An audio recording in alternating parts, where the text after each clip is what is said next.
It's going to be a struggle to articulate what I'm about to try to say.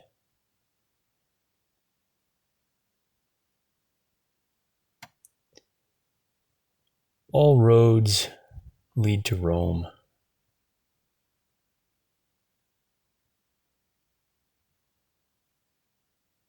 When you consider anything far enough, deeply enough, when you give anything enough serious consideration, everything converges on the same point.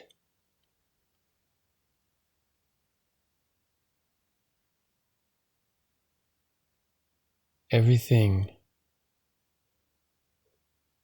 converges on the point that transcends the need for a cause, transcends the binary question of existence. It would only be fitting to call it God. Some people will call it source or the universe. I like the word truth. People ask the question, do you believe in God? The truth has no use for belief, so a more acute question would be, is there a God? But if we're talking about an ultimate God, a total, final, all-encompassing, all-transcendent God that is synonymous with truth,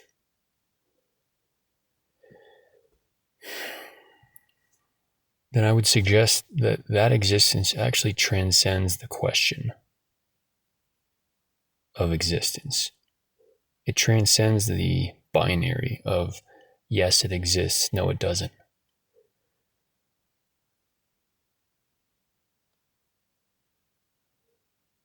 And this can kind of be intuitively found just from considering it.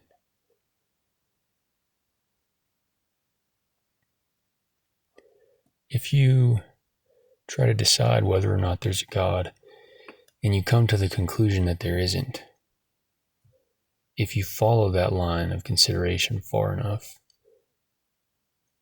the claim that there isn't, at the end, becomes the same as the claim that there is.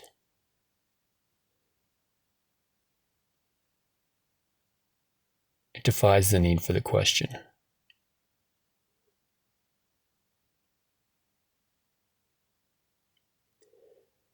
In ultimate existence, if we're going to call it God, it's not coherent for that to be within the limits of duality.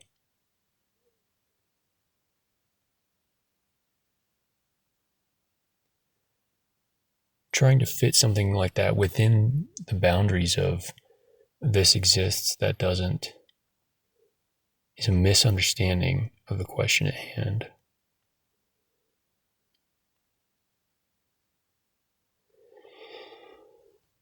I have said in the past that my God is truth. I think that's a good way to put it, because truth can only be defined as that which is, meaning falsehood is that which is not. And that part is a whole other conversation of what that means. But truth is that which is.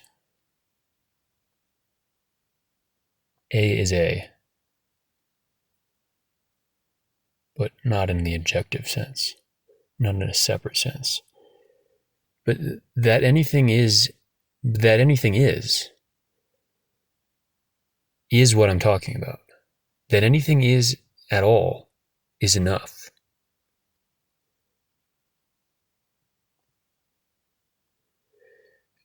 Truth is that which is And therefore, anything that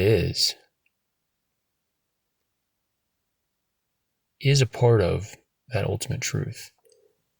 It cannot be outside of that truth. Truth is all-encompassing.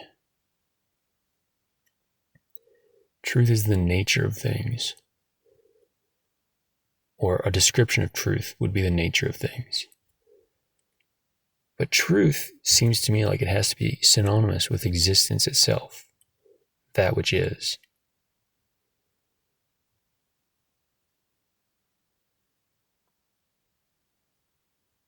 And some people will say, maybe we live in a simulation, or some people will say this or that. But in some ways, those are all just different ways of pointing back to the same thing.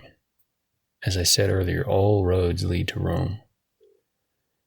No matter how you want to paint the picture, everything leads back to that which is, or back to truth. Truth is the only thing I have found that is worth making the center of your life. And I'm perfectly fine with calling that God, because everyone has a God. For most people, including most religious people, their God is something like status, or money, or pleasure, or comfort. A lot of people are just looking for pleasure and comfort. But everyone worships something, and everyone has something as their God. And what that means is there's something that they have made the center of their life, whether they realize it or not, and whether or not they acknowledge it.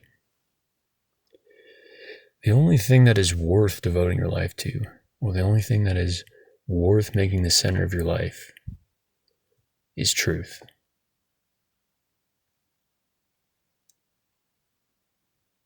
It's the only rewarding thing. But, what I mean when I say truth there, it defies description. It defies a coherent, rational, wordly described understanding. What I'm saying will not make sense to anyone who hasn't considered this and seen it for themselves.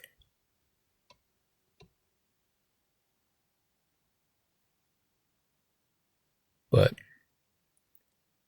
it is just that no matter how you look at it, everywhere you look, it all goes back to one, to that which is.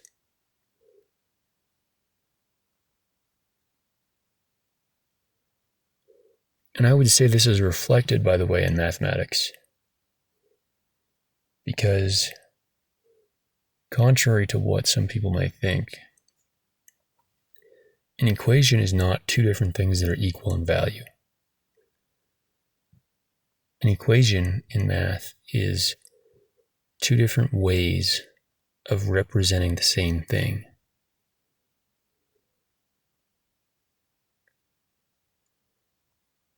I would say that is an excellent reflection of the nature of reality itself, the nature of existence, the nature of the universe, the nature of God. There is never more than one. But existence itself seems to just be one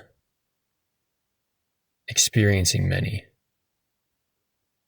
Any attempt to put this into words just falls radically short.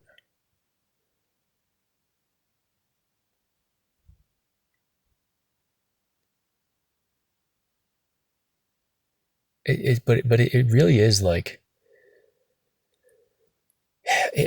this is to someone who's like very logically inclined, or to someone who believes in like science or reason, this will be very unsatisfactory, but this is the truth, I think, is that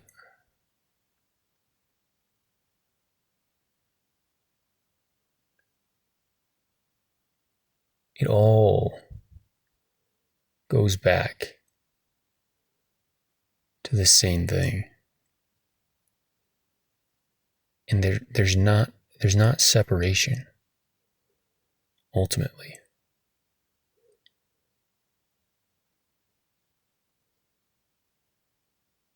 And when someone asks the question if something is real or not, on a relative level, you can ask, well, okay, is something specific in day-to-day life real? And that might be useful to word it in that way. But on an ultimate level,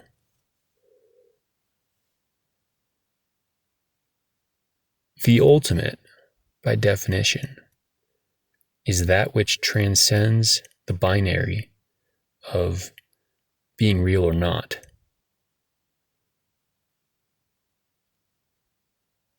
The ultimate, the truth, has no need for it to be perceived as real or not. Real or not is a perception.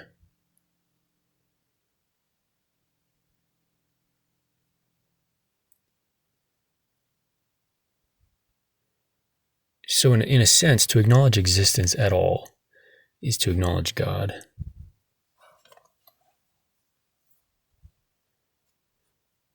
And that doesn't really fit into the narrow box that religious people want it to.